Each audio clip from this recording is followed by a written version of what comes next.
حمدا لمن هداني لسنة العدنان محمد المختار وسيد الأطهار. Doesn't necessarily reject God's existence, but he doesn't have any. So you're more like agnostic. Yeah, more like agnostic atheist. Yeah. Agnostic atheist. Right? So atheism is the belief that there is no God. Agnosticism is more that there could be, but they're not sure. Or lack of belief. Or lack of belief. Right. I would say atheism is lack of belief, and agnosticism is lack of knowledge. So. Okay. So you are both? Yeah. Okay, cool.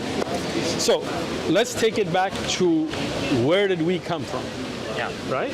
For example, do you know about the minimum gene concept? No, I don't. Okay. So you can go look it up when you get home. You're a researcher, you're a student at UCSD, that's great, right? There is a concept which can be tested that no living organism, even a single cell organism, can survive without a minimum set of genes. Yeah. So if the idea is that life spontaneously generated from nothing, that would mean the original cell would not have a whole set of genes, right? Yeah. It would only have one gene or two, whatever, right? So the minimum set, and there's numbers given and tested and all of that, show that even the original cell had to have had a basis with a full set of genetics for it to reproduce. Yeah. Right? So where would that come from? Well, I disagree, because the point of where I disagree is that you say that life just came out of nothing, except that's not what the scientific answer would be about evolution, which is not what evolution Excellent. is. No problem. So let's take it to the scientific answer, right? Yeah. Where did we evolve from? Primates. Yeah. For example, the theory of evolution. Theory, not a fact. Let's keep going back. Okay? Yeah. Well, scientific theory, it means it's been rigorously and academically proven. So. No. A scientific theory is debated, right? Till today. Theory. Well, it's like theory of gravitational. Gravitation, sure. You know, so. I work in the med device industry, so don't think that I'm not aware with how theories and hypotheses work, and even gravity is still debated.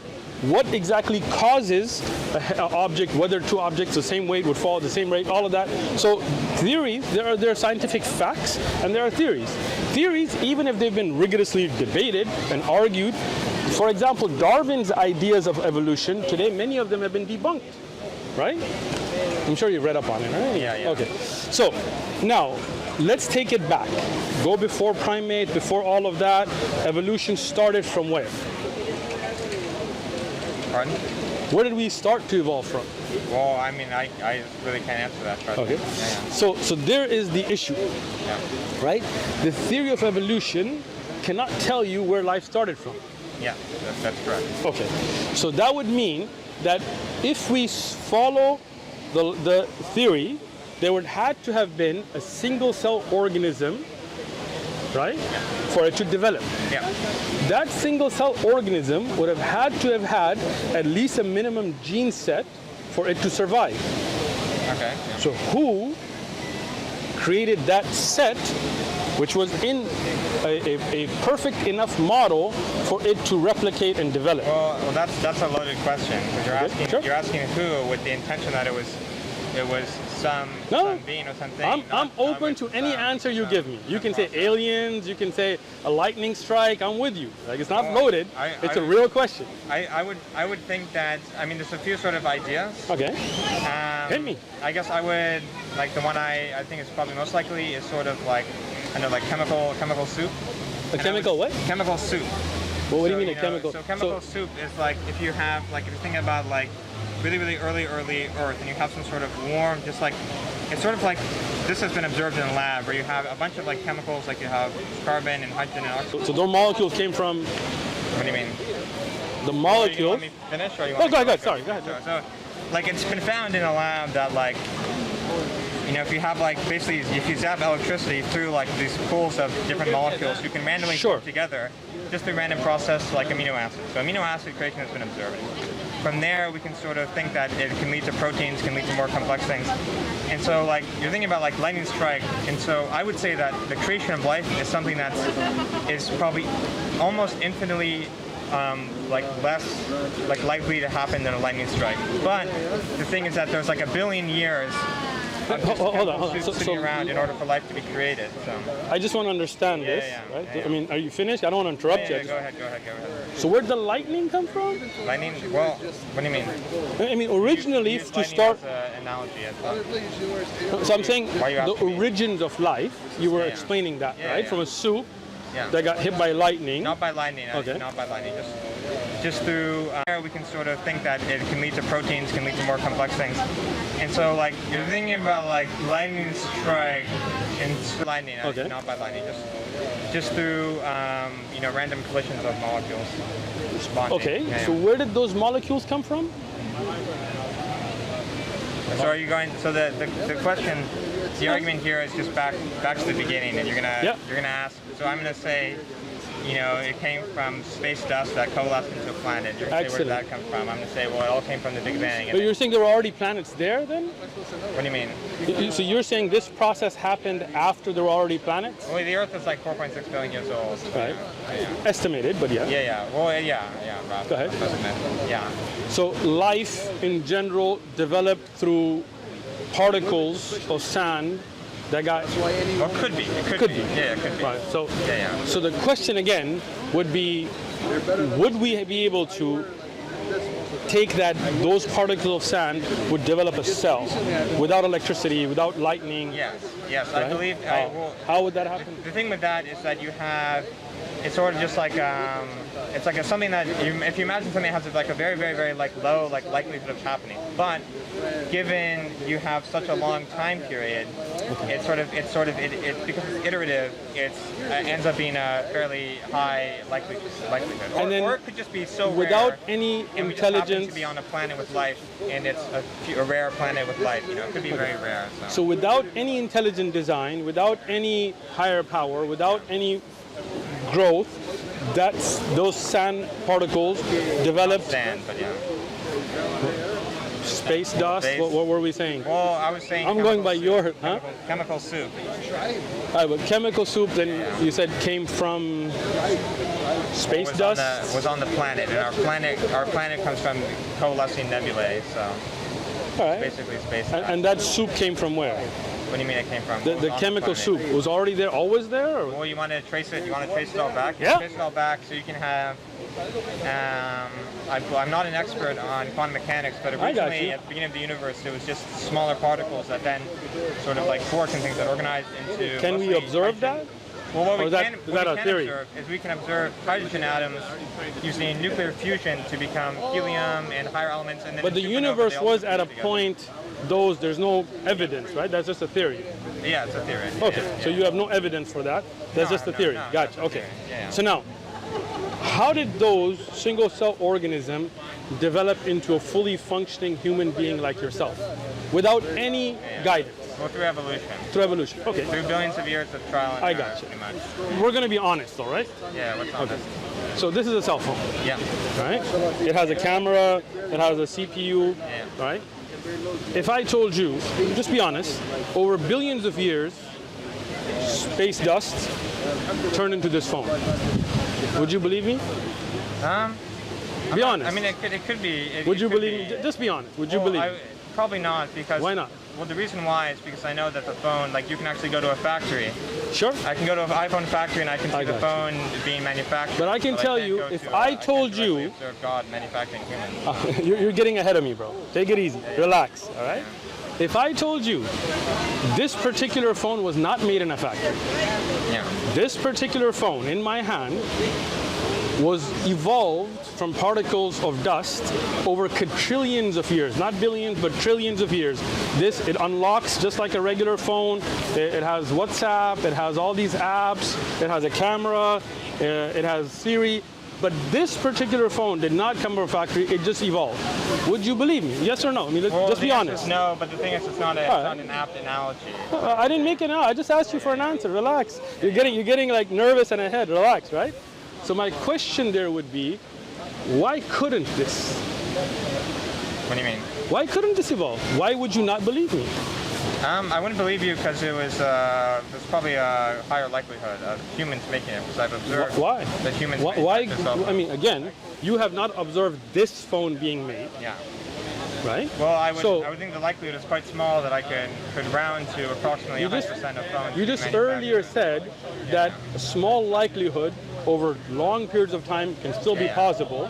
So now you're breaking your own theory.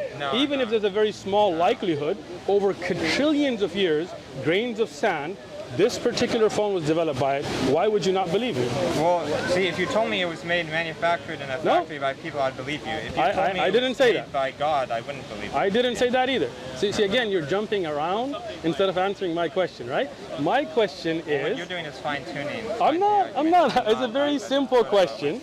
This particular phone in my hand, if I told you that over trillions of years, grains of sand evolved to make this phone, would you believe me or not? No, I would not believe you. Why would you not believe me? I told you over trillions of years. So even the slightest possibility, according to your principle, could make it. So why not? Because I'm saying it's more likely that a phone would have been created. More likely doesn't mean that it's impossible. You're asking me, do I believe? Yeah. And so generally, the logic of I believe is something that's probably what's more likely. Okay. Yeah. So, in the same sense, now when we talk about... Go ahead. No, nothing. Yeah. All right. If you want to have a conversation, we're here. If you don't, you're a free man, right? So, if you take the same sense and you see a human being, your eyes have a function, right? If your eyeball did not have the function to see, right, there would be no purpose behind a ball of jelly. That means the original development of the eyeball had to have a function. No. No? Why not? Necessarily. Okay, so what would be the function for a ball of jelly in your face? I mean, you can trace back the evolution of the human eye through different sort of like more sort of primitive eyes with different lenses. I mean, I'm not an expert on evolution. So each one of those lenses would be able to see. Yeah. So that would mean the original eye didn't develop out of just a ball of jelly. It had to have the function originally for it to be valuable. The human eye is very, very complicated. And sure, a simplistic eye would still be able to see, right? Yeah. That means the first eye had to have some form of vision, and that means it didn't evolve from just a ball of jelly, right? Yeah. So that would mean that there was design behind the eye. Let me explain it, right? If you take natural selection, you would have to have something that is needed for your survival, right? And then your genes would go forward because you would reproduce and so on, and the ones that didn't would die out, right? Yeah. So that means the first people or first animal or first being with eyes had to have been able to see, otherwise they would not be selected, right? So what are you saying? Okay. Yeah. Let's track the eye back. Yeah. Well, I can't track the eye since I don't study biology. But do you understand the concept? Yeah, I understand. I sort of understand the concept that you're getting at, but I don't agree because I think that something useful can come out of something that doesn't have a use. So what was there before the eye had vision? I mean, I have no idea, right? Yeah, so you don't, right? Now, let's think through that, right? Today, there are functions in your body that are exactly like the functions in his body and his body and his body, right? Yeah. But if you have random mutation, which is a theory within evolution, then each one of us, not as a species, as individuals, should be mutating, right? Yeah. So you don't see people walking around with a horn, right? You don't see people... Except you have brown eyes and I have blue eyes. Sure, So I got you. Is that a random mutation or is it genetic? Well, you can actually trace back the history of the first blue-eyed people. It's like a sort of one blue-eyed ancestor. Where did his blue eyes come from? Genetic mutation. Well, it's sort of... I'm not an expert on evolution. I know. So sort of, I can tell. Relax. The idea is either sort of, random, I guess, like radiation interacting with but see, again, if you take that through, that means we should be randomly changing eye colors all the time. No. Why not? Because it's random mutation. Not if it's a low probability. Right, but even low probability over a large period of time would still have it. So a large period of time is the period of time in which blue eyes have come about. So that was on that. But then you should also have randomly different colors coming forward, not just genetically. Yeah. Well, we don't see that, right? We do see that. Blue eyes. Blue eyes are one set, Talking about green blue eyes, and then you have genetic mixes between those. Yeah, exactly. Right? But you don't see anybody coming out with yellow eyes, No. right? So They haven't mutated. right? So that's the idea, right? That if you say these are just random, then people should be having random differences in their faces, in their bodies, 3 arms and things like that. People do have differences in their faces and bodies. But not randomly, right? Everybody has a nose, everybody has 2 eyes, right? Actually, Unless you have a well, I mean, genetic... some people have 6 fingers. Sure. There are anomalies, but you don't see races of people developing out different than others, do you? Yeah, well, because in order for that to be the case, mutation would have to be much more frequent. Exactly, right? So that means you'd have to have a certain amount of a species mutating, not an individual. Who coordinates that? Well, it's uncoordinated. Think about that, right? Like that would mean that many of us would have to mutate the same way without any coordination. Well, it's you're saying who coordinated it, but that's a loaded question. It's not. It's a very simple question. You're saying who and not what, which I feel like what would be more. Is there a difference between who and what? Yeah. Why? Because who you're Okay, what coordinated it? Who is the person? What coordinated it? Well, then I would answer nothing coordinated. So who or what? You have no answer either way. Yeah. Okay. Let me ask you a simple question now, right? Can I split the moon? This thing. No. No? No, I assume you can. I can't know for sure. Right? All right. So in the life of the Prophet Muhammad, peace be upon him, for example, we have an actual event that was eyewitnessed by many people that were witnesses, right? Including enemies of the Prophet, peace be upon him, including people in other geographical locations, where he asked the people, right? He asked them, ask me, will you believe? They said, if you split the moon, right? And he supplicated, and the moon split and came back together, right? So how would that happen? Can you show me it though? Can you show me Excellent, right now? excellent. As I said, I cannot split the moon, right? But I can give you historic references, right, of people that saw it, not just Muslims, right? Enemies of Islam. I can show you the chain of narration, right? For example, you believe Alexander the Great existed, right? Probably, yeah. Do you believe that or no? I can assume that Alexander the Great might have existed. Yeah. George Washington, did he exist? Yeah, probably. Yeah. You're not sure? Well, I mean, I wasn't there, so I can't know anything for certain. Anything that you weren't there, you don't believe existed? Well, I believe it probably was the case. Yeah. Why do you believe that? What do you mean? Why do you believe George Washington existed? Well, see, the difference with George Washington is it's very, very recent. So, Okay. So a lot of, but how do you know? Was there a camera? You got a YouTube video? No, I don't know. So you're going by historic reports? No, I can't know for sure. I can't know for sure. But so how do you know anything that you haven't seen? Well, I can't. I just assume. That's the answer. I can't know for sure. All right. Do you have a grandfather? Yeah. Did you see him? Yeah. Great grandfather? No, not my great grandfather. No. Did you have one? Yeah. How do you know? Well, I mean, grandparents have to come from somewhere. So. Okay, but you don't know. You haven't seen him. Oh, yeah, technically not. Yeah, technically. I mean, that's getting more into philosophy. I'll tell you what. Of like what is real. No. So the Prophet Muhammad, peace be upon him, for example, his miracles, like what I just explained, were witnessed by people, right? We can historically check those reports. We can check who saw them, how was their reliability, how was their moral character, how many people saw it, even in other geographical locations, right? Like there are reports out of India who were not Muslim, who saw the same thing. How would that happen? Well, I just simply, I mean, the answer is I can't know for sure, because you could say, like we could, like for example, like I don't know, where's it been, you're saying, in the Quran? Or? No, it's in the Quran as well, but also in the historic books, like Tabari and Ibn Kathir. But there are also reports, I have a video on it, you can watch it. It discusses the whole issue of NASA, and it discusses the issue of the reports out of India, and the reports by even the enemies of the Prophet that were in other areas, right?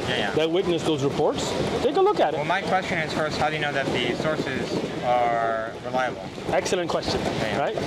When we check those hadith, we look at who the narrator is, where he lived, we look at his biographical information, we look at who he reported to, who all wrote it down. And when we find that there were different people who witnessed the same event, told different people, who wrote down in different geographical locations, enemies, foes, and friends reported the same event, right? Then after that research, we say, no doubt this was a historic event. Okay. Yeah, well, what if I don't believe the reputability? Why not? Wow, excellent, excellent. What you would have to, I can show you who the right. I have, and I can share that evidence with you. And if you have some criticism of those narrators, I'd be more than happy to discuss it. Well, it's not something I know a lot about. I'd have to do more research. Okay, watch the video. It's called Moon Splitting, Uthman ibn Farouk. Check it out. I will give you a hypothesis that you can go home and think about. Okay. All right. There is a creator, right, who created us. That's why everything is made out of the same type of cells, right? Like your whole body is from the same types of cells, but there is no organization, nobody tells the cell become this or become that. Yeah. Right? You're saying a deistic. Sure. A deistic interpretation. So. Yeah, I am a Muslim, so definitely I do believe in a creator. Right? That creator, he created us with purpose, and that tells you where we came from. A creator that had always existed, right? A creator that showed us miracles in our own life. For example, how does milk come in the breast of a woman? The theory of evolution cannot answer it, because you'd have to have a need for it to have developed, and you'd have to have had it for that child to have survived.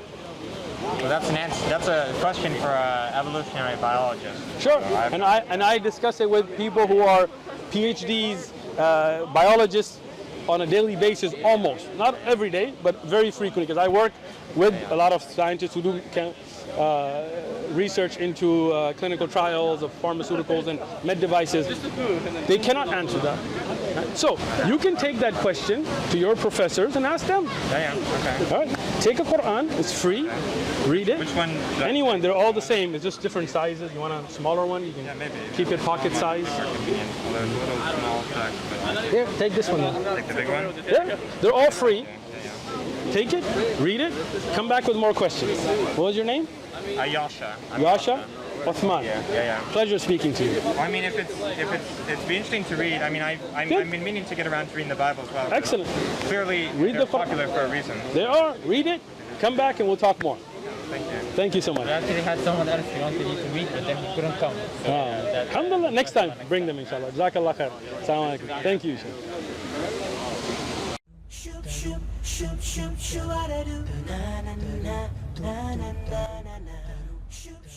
إذا أعجبك الفيديو لا تنسى الإعجاب والتعليق، ولكي يصلك كل جديد اشترك الآن.